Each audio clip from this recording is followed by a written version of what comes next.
Good morning, good afternoon, good evening, folks. This is Michael Zuber here, and I have a super special guest for you. Somebody I have been looking forward to rapping with for months now. The one and only Rod Khleif. How you doing, buddy? Good, man. Thanks for having me. I just realized my email was on. Sorry about that. I had to turn that stuff off. Great to be here, buddy. Great to be here. I love your backdrop, man. It looks really cool. Yeah.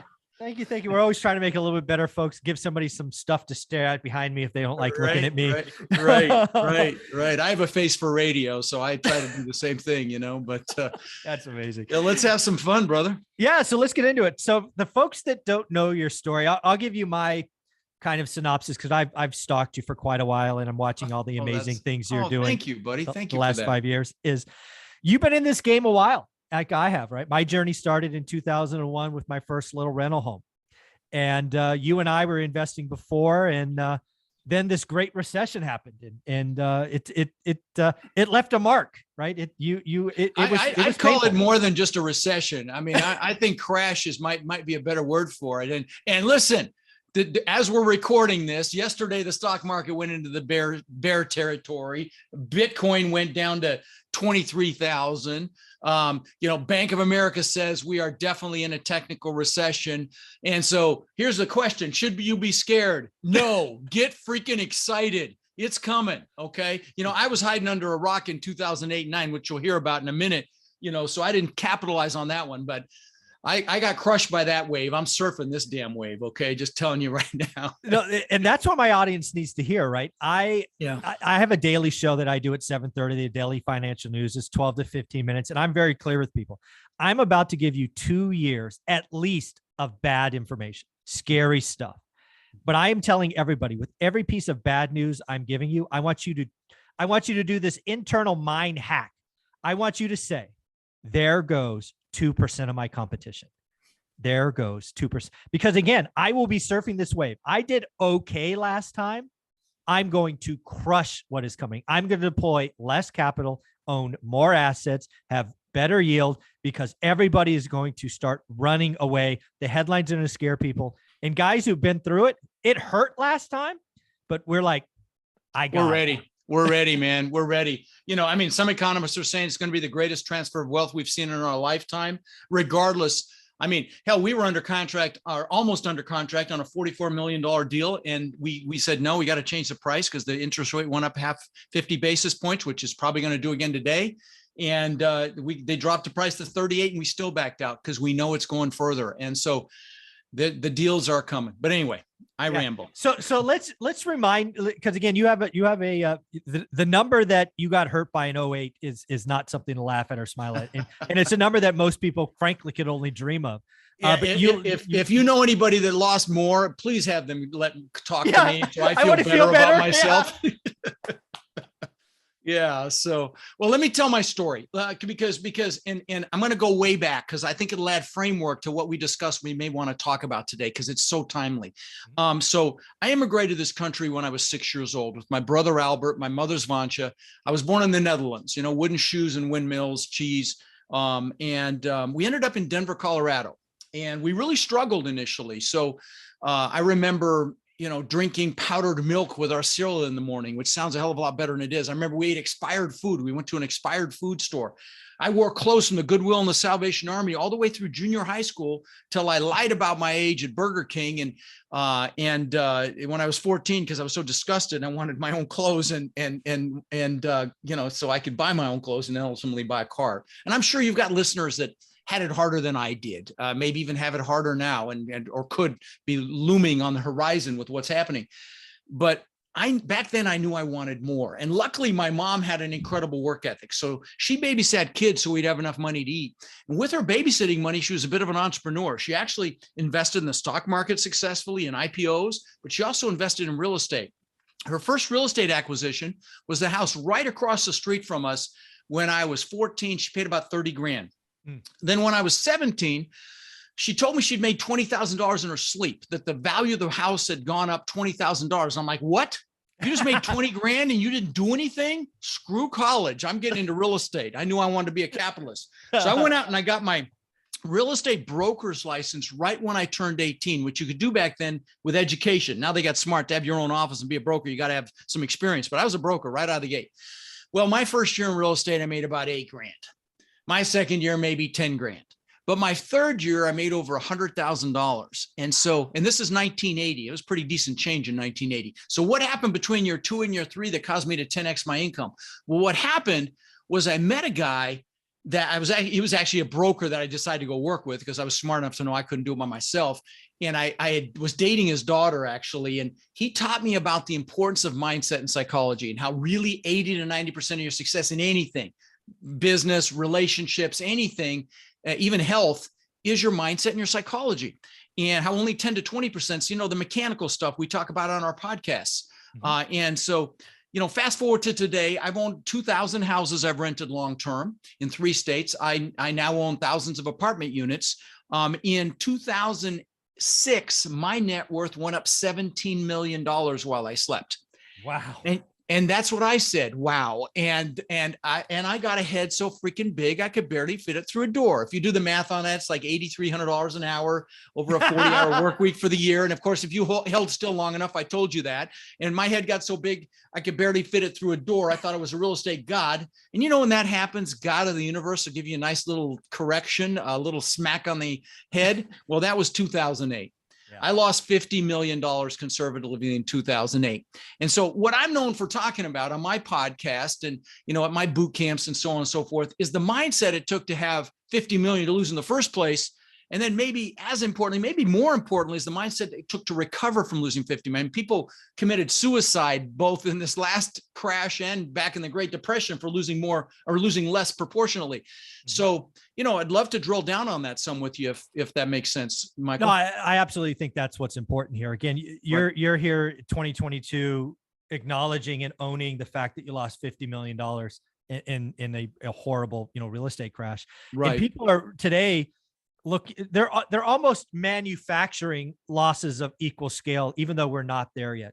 I think there's a lot of pain to be had in the market. A lot of the sad thing is a lot of pain has already happened, but there's more to come. Oh, there's a lot more to come. I mean, we're going to see massive price corrections. I mean, we've been in best and final in an offer period, like an auction, almost like an auction offer period. That's what it's called in multifamily and commercial multifamily.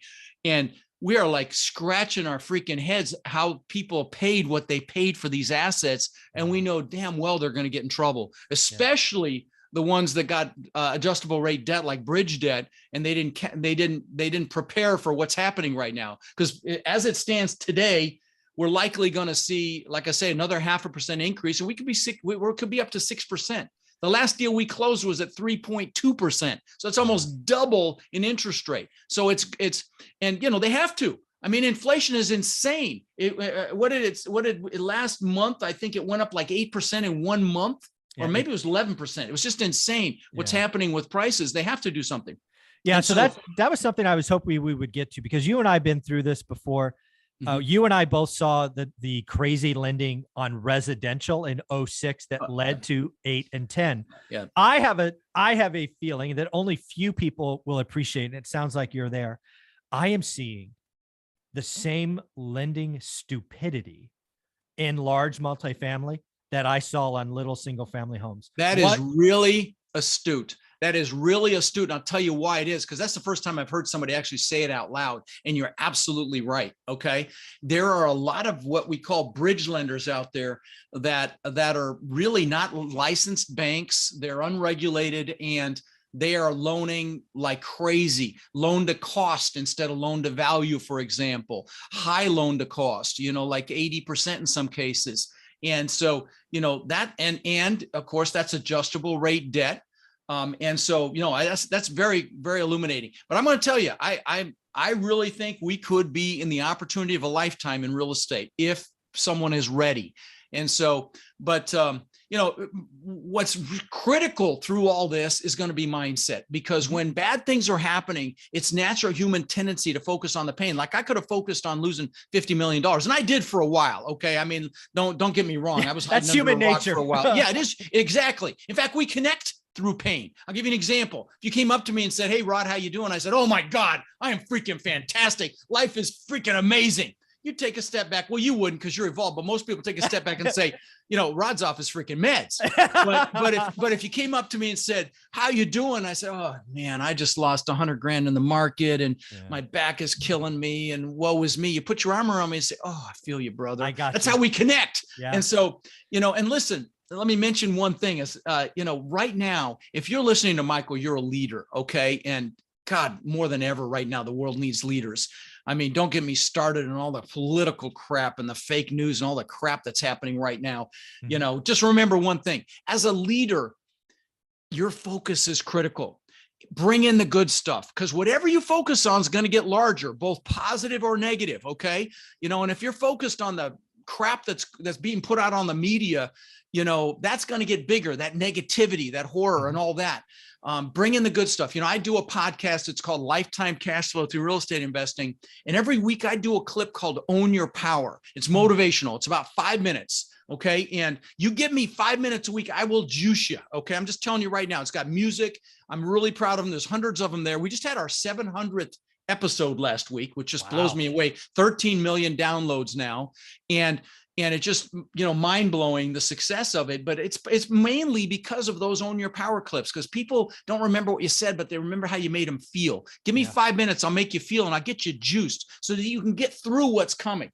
But because again, its focus is absolutely critical as a leader. So I wanted to mention that. But, you know, if you want to drill down on some more of these mindset, you know, I get asked all the time, how did you recover from losing 50 million? Do you want to chat about that? Yeah, I would, but I just want to be very clear. I am ecstatic for what is coming. Yeah. And it's because of the experience I had last time. Exactly.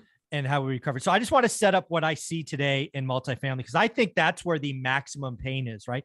They've cleaned up single family, right? 30-year debt, 98% fixed term. It's not going to be 08 again. If you could fog a mirror in 06, you could, you could work at Wendy's and buy $150,000 house because they had stated income loans. And it was just crap that was going on back then. And that's not the case now. It's much harder to get a home loan.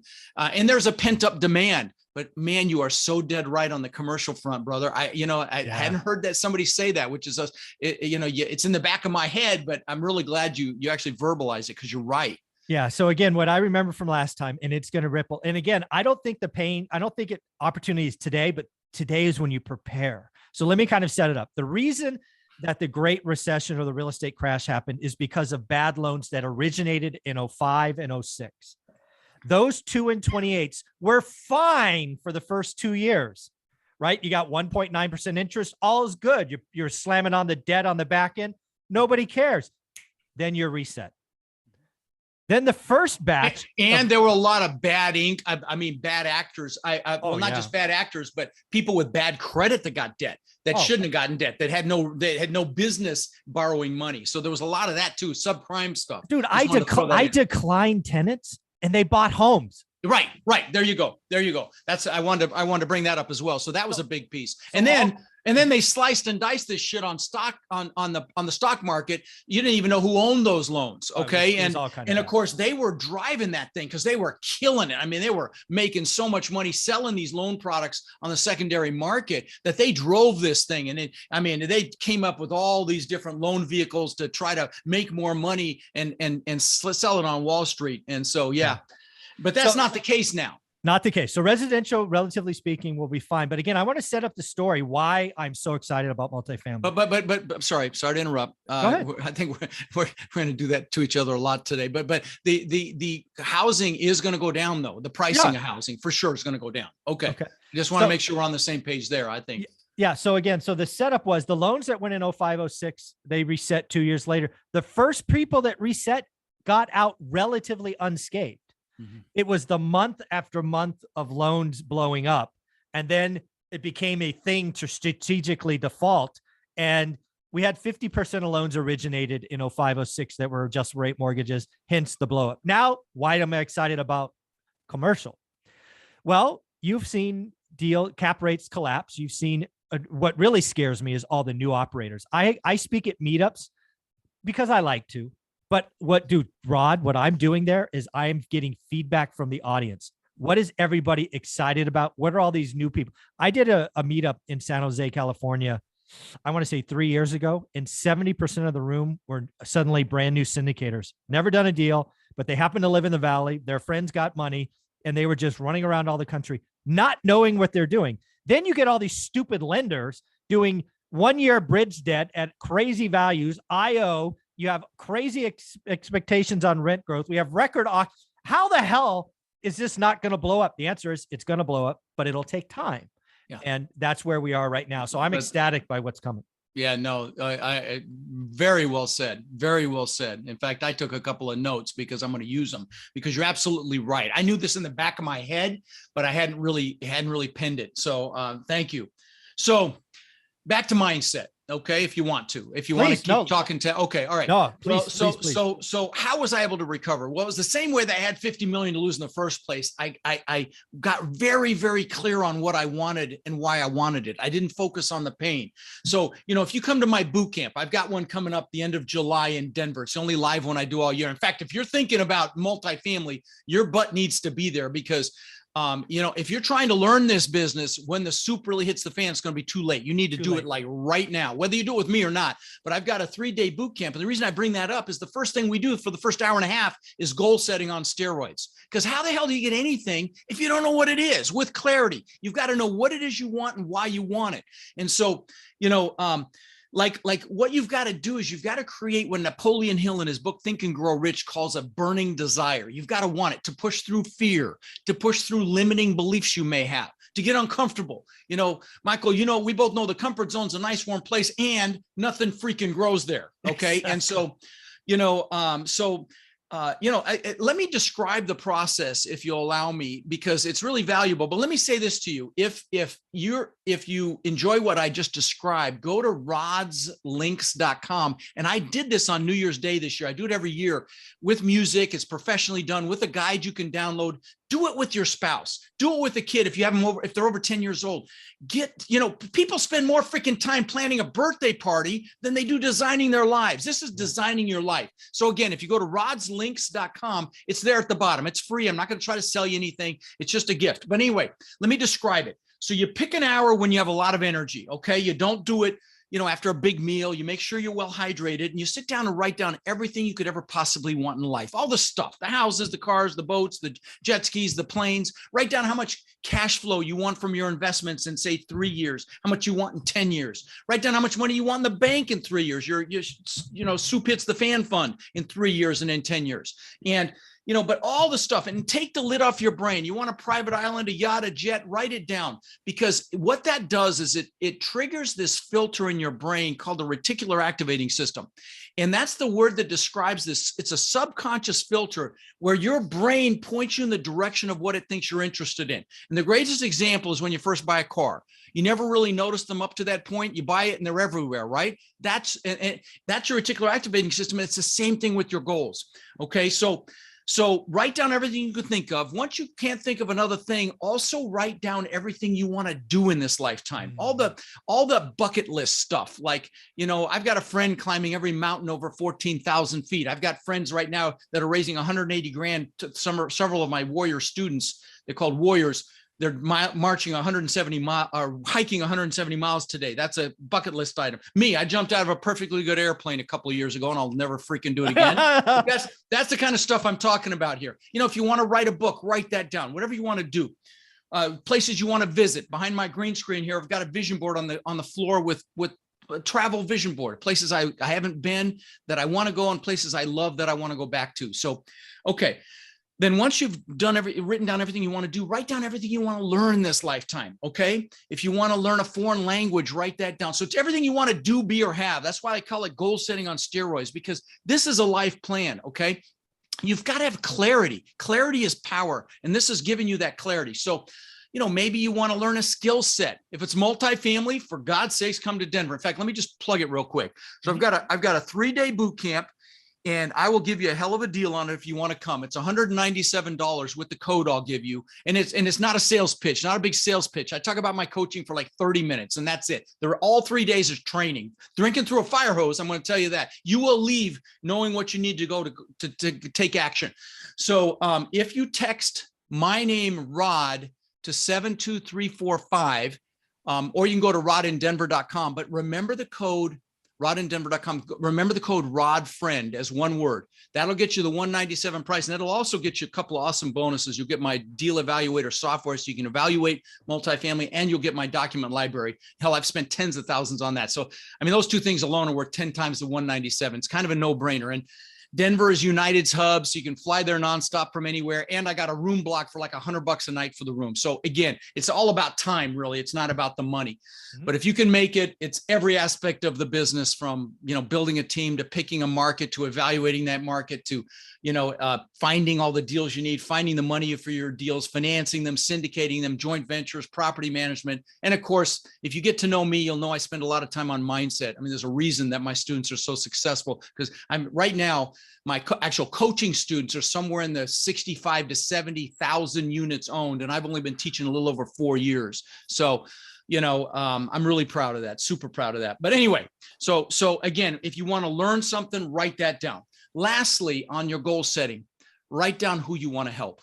We will do more for others than we'll ever do for ourselves. And again, this is the fuel. This is what gets your butt out of bed in the morning to, you know, stay up late, to work Saturdays, to grind for a few years like most people won't, so you can live the rest of your life like most people can't. Okay, this is that. So, you know, what are you going to do for someone else? You know, I bought my parents a house, for example, on a canal here in Florida when my dad was alive. Took them on cruises, bought them a car. What are you going to do for someone? You know, so use that. Okay. Once you can't think of another thing, I want you to put a time limit on each goal. There's just a couple more steps. I want you to put a number by each goal. How many years you think it's going to take you to achieve it? So put a 1, a 3, a 5, even a 10 or a 20.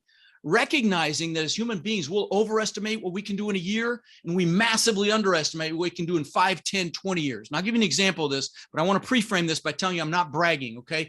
I just want to give you, I'm going to give you some personal examples for me, replace them with what interests you, and please know it's not about ego. I just want to inspire you to what's possible. Mm-hmm. So when I was 18, I lived in Denver, but I knew I wanted to live on the beach, and there's no beach in Denver. So I would visualize the palm trees and the sand and the surf and the waves. And 20 years later, I built this 10,000 square foot, $8 million mansion on the beach. On the beach on one side, and I had my boat lifts on the backside. It was called a Gulf to Bay, a slice through an island. And the reason I bring that up is that was unthinkable when I was 18, but I made it happen. So don't play small, play big. Okay. There's nothing you can't do, be, or have. All right. Once you've got a number by each goal, pick your number one goal. I mean, that goal, when you get it, you're like, oh my God, you know, you've arrived. That goal. Put it on a separate sheet of paper. And again, if you go to rodslist.com, you can download the guide, but you can do this on paper too. So then I want you to pick your top 3 one-year goals. Put those on a separate sheet of paper. So you've got 4 goals, your number one goal and your top 3, and leave room in between them.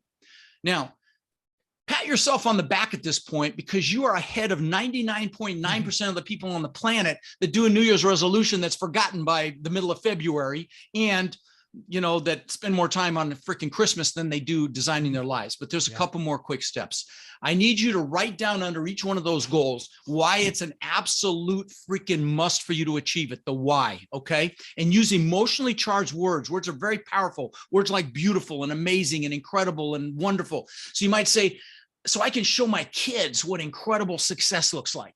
So I can show my wife what it means to have unbelievable abundance in our lives. So we can have complete freedom to do whatever we want, whenever we want, wherever we want, bring whoever we want, whatever's going to juice you, write that down, the why, okay? And once you've got something under each goal, I want you to pivot just a little bit and put some pain in there if you don't achieve the goal, and make it freaking hurt. So I don't feel like a failure. So I don't fail my kids. So I don't fail my husband or wife, you know, so I don't live a life of regret. There was this nurse in Australia, Michael, her name was Bronnie Ware, and she was a hospice nurse. Okay. Mm-hmm. And so she took care of people when they were about to die, and she asked them a question.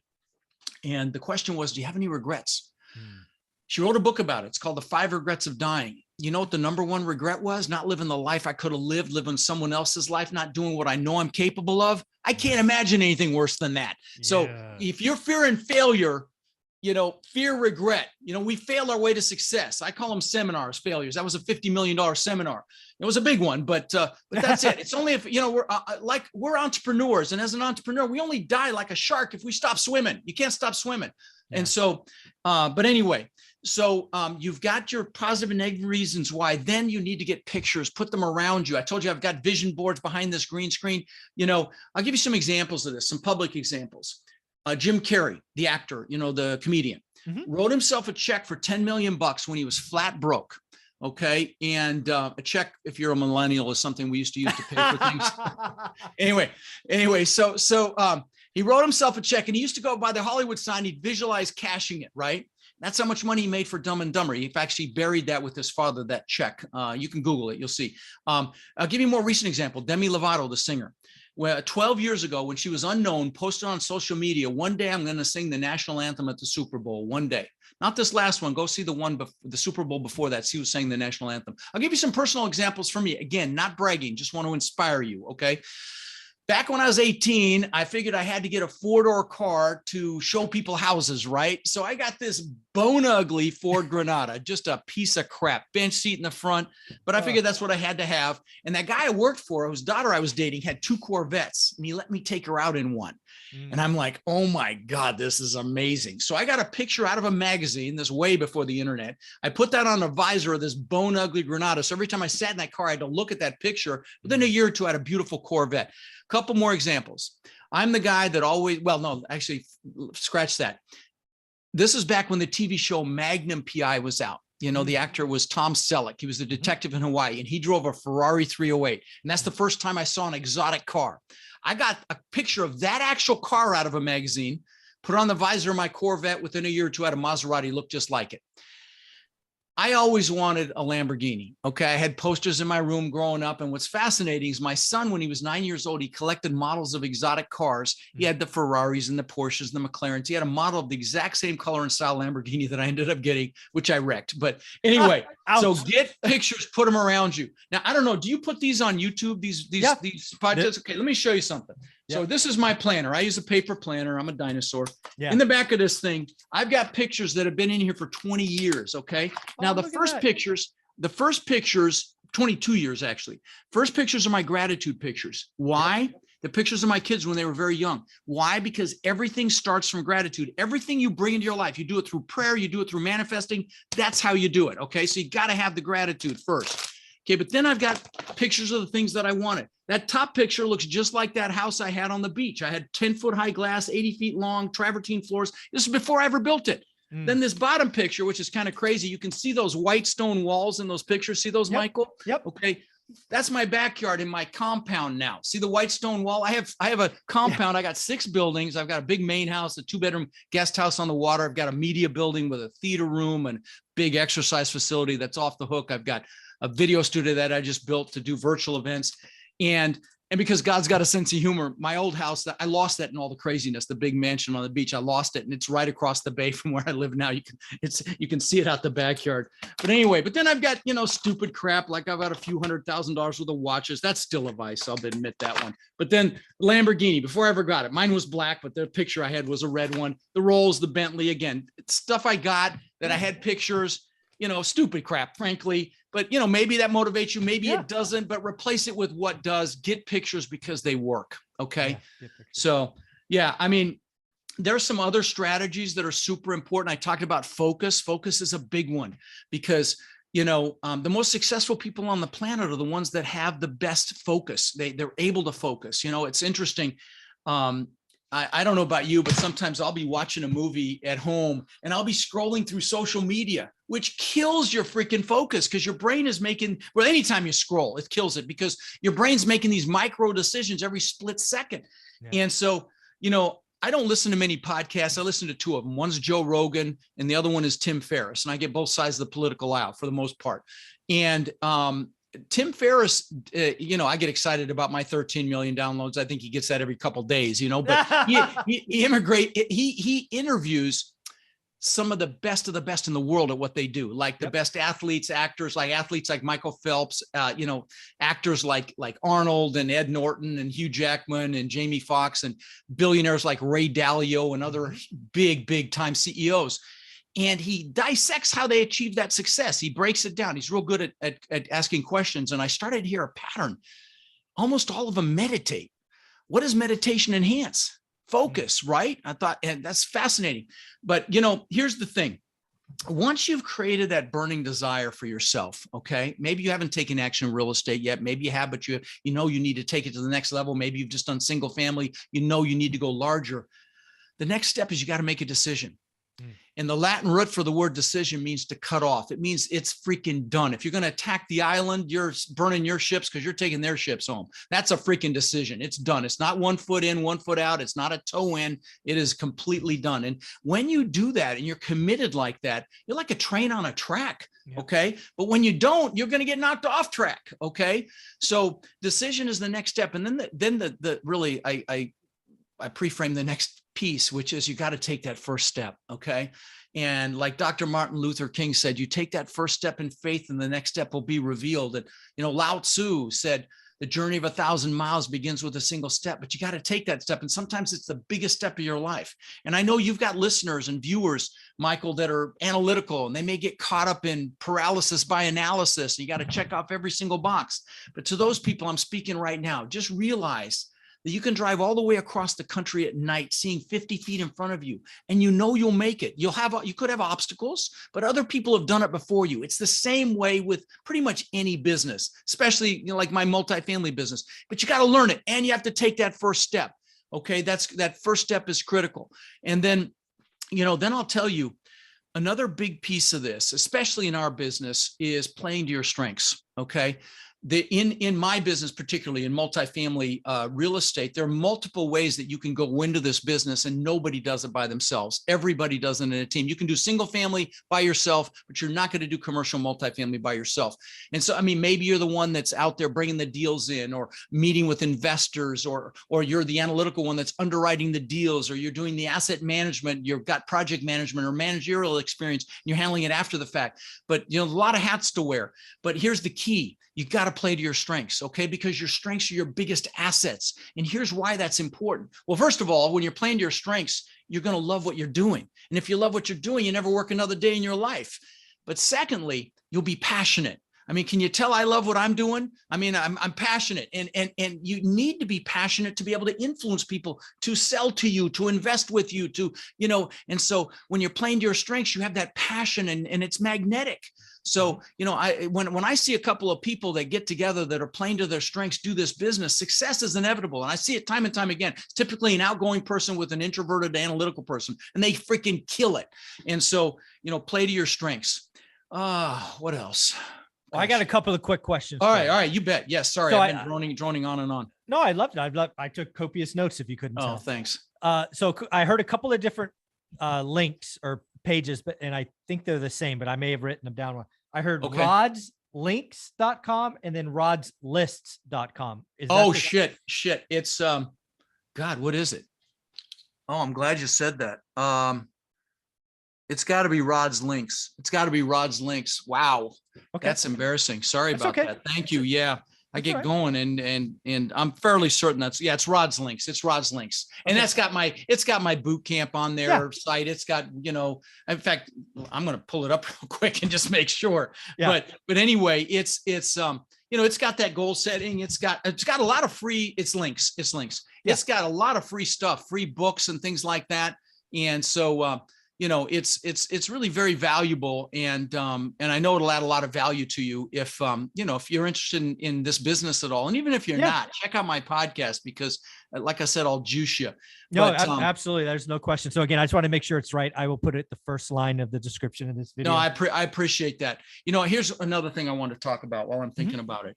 We talked about limiting beliefs. When I immigrated to this country, I was 6 years old. I didn't speak English. I got thrown into school, found out what bullies were for the first time. Got my butt kicked occasionally because I hadn't learned how to fight back. And then my mom, proud Dutch woman that she is, thought it'd be a great idea to send me to school in wooden shoes and those leather shorts that Germans wear for Oktoberfest. Yeah, you're laughing. It wasn't funny then. I'll tell you. It's actually funny because I found them because we put my mom and assisted living. I found the scene of the crime, but I got my butt kicked again, of course. Okay. Of course. And then they chased me home from school. And she thought she was helping me by chasing them off with a fly swatter. So the next day, ass kicking. And so, I came up with this belief system that I wasn't good enough. In fact, I used to ask myself, how can I show them I'm good enough? And, a lot of people have these limiting beliefs. And if you do, and you're conscious of it and you're listening, Here's what I tell you, like I'm not strong enough. I'm not analytical enough. I'm not old enough, young enough. I don't have enough time. I don't have enough money. And there's a reason that the acronym for belief systems is BS, because 99.999 of them are BS. But you've got to drag them out into the daylight, look at them with your adult rational mind and recognize that they're BS. And when you do that consciously, you will diminish them. I mean, I used to be afraid of getting called on in class. Now I speak in front of thousands of people a year.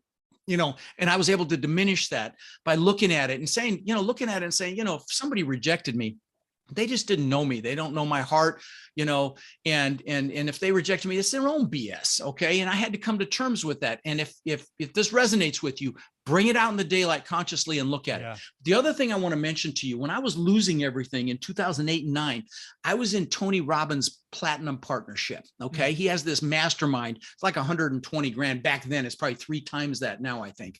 But, there were people in there that were thriving through the crash. And they're like, okay, pussy, get up. You lost 50 million. Big deal. Just get off your ass and go make it happen. That's the kind of people you want to be around. Okay. So the point is, pay attention to who you're hanging out with. Okay. Yes. Pay attention.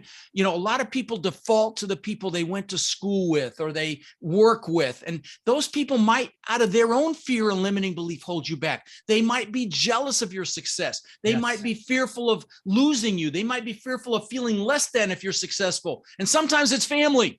I'll tell you, love your family. But choose who you allow to influence you proactively. You want to be around people that lift you up and build you up and want more for you. Like in my, I was talking about my warrior coaching program. We have a Facebook group and people are always in there pumping each other up. So listen, get around people that want what you want. Go to local meetups.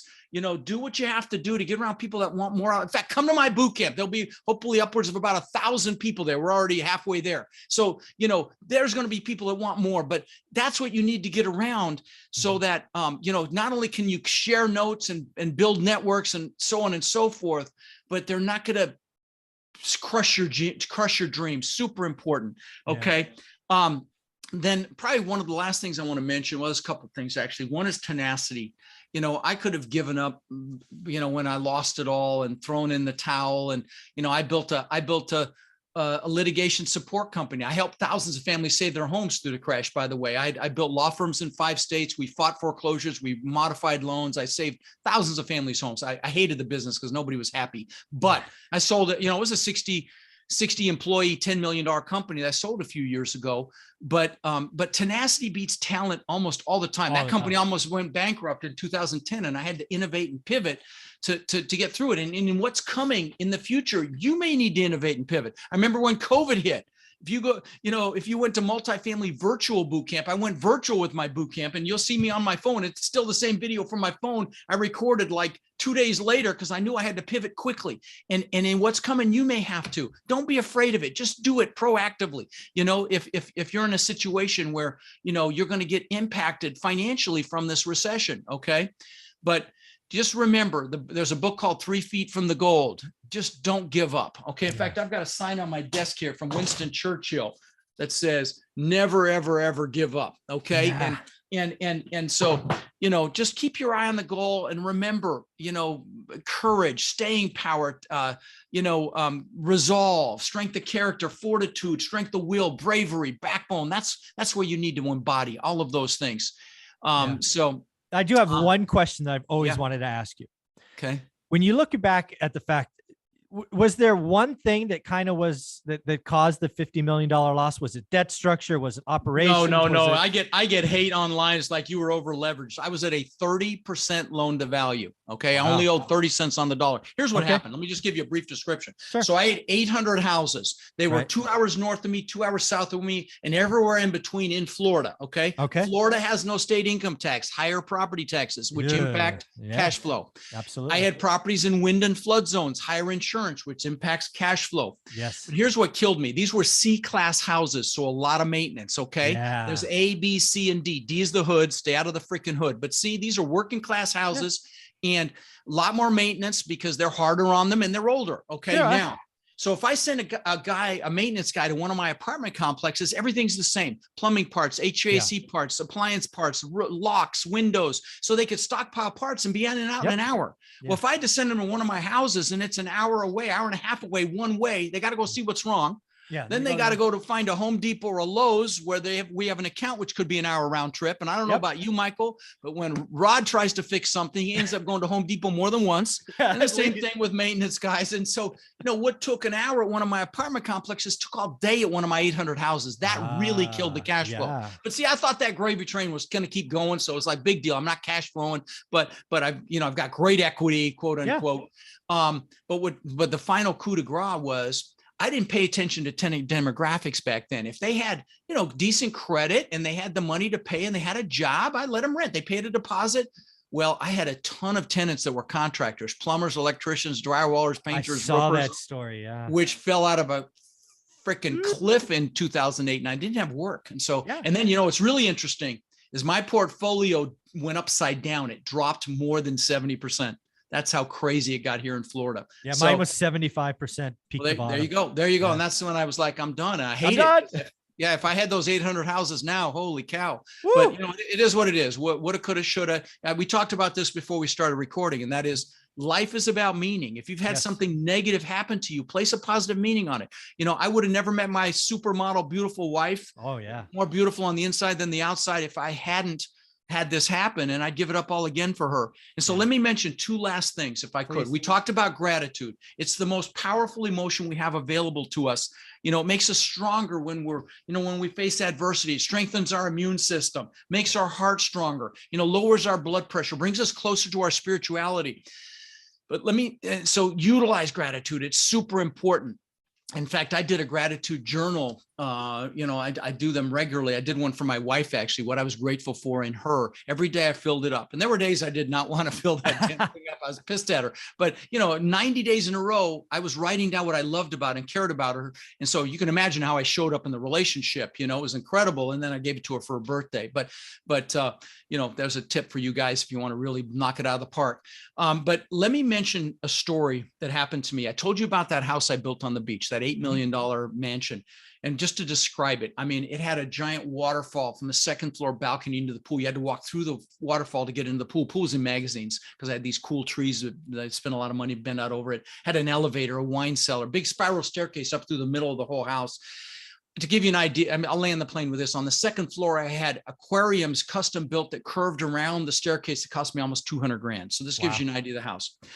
So 2 months after I moved in, so I worked for this thing for 20 years. Okay.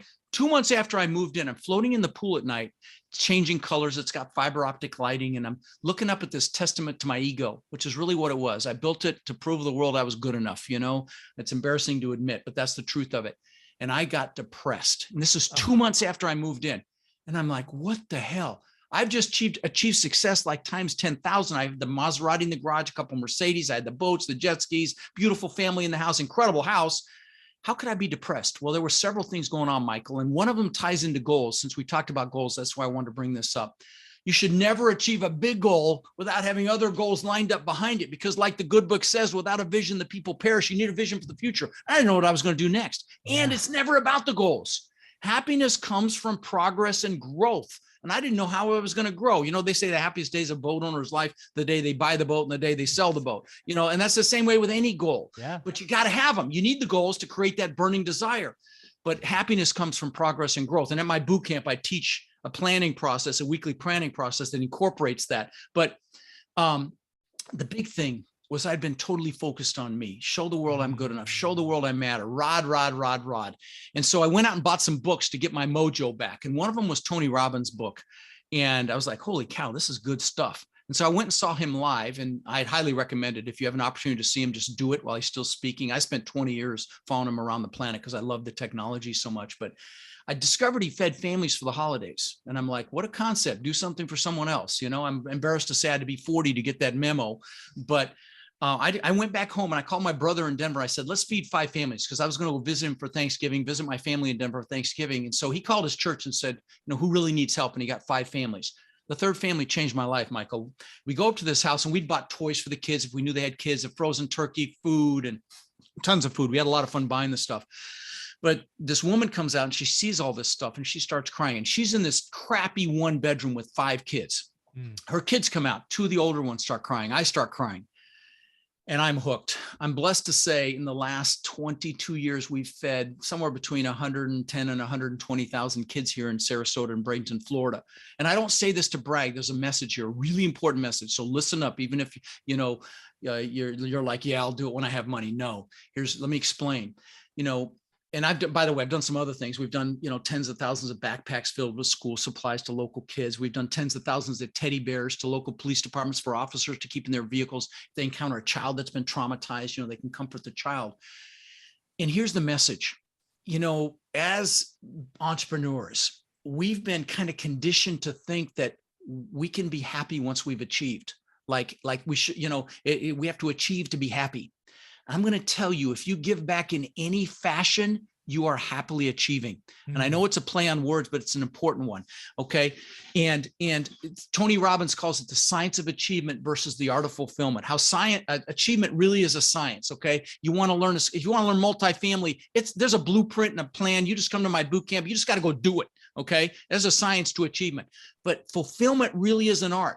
Okay. You've got to figure out what juices you. For me, it's kids. Maybe for you, it's kids. Maybe it's the elderly. Maybe it's the environment. Maybe it's animals, whatever it is, bring it into your life right now. Don't sit here and say, yeah, I'll do it when I have money. No, because the money will come faster. Okay. But more importantly, you'll be fulfilled and you'll be happy. I interview very, very wealthy people on my podcast sometimes, and occasionally I'll come across one that I know is like I was before I had my epiphany. And I feel sad for them. And I can't really tell them. They have to kind of evolve on their own, but they're not successful, even if they've got 10,000 or 20,000 doors. And so, just want to leave you with that message. Yeah. So let's give them one more time. What is the code and the number? Oh, yeah. So, if you text ROD to 72345 and use the code RODFriend, or go to rodindenver.com, it's there too, and just use the code RODFriend. And then if you want to just check me out, you go to those rodslinks.com, and there's tons of free stuff there, including, everything I just described. So thanks for having me, brother. I really appreciate it. Absolutely, man. Just keep doing what you're doing. I'm watching from afar. You're amazing. Thank you. Love what you're doing. Thanks for helping. And again, multifamily is going to have it's come up. It's a lot of bad lending and structures that are happening the last 2 years. Stuff's going to break, and people who are prepared will get you could build up your legacy for your children, your grandchildren, and their grandchildren if you move on this quickly enough. Yeah. I couldn't agree more. Rod, thank you very much. Thank you, brother. Mm-hmm.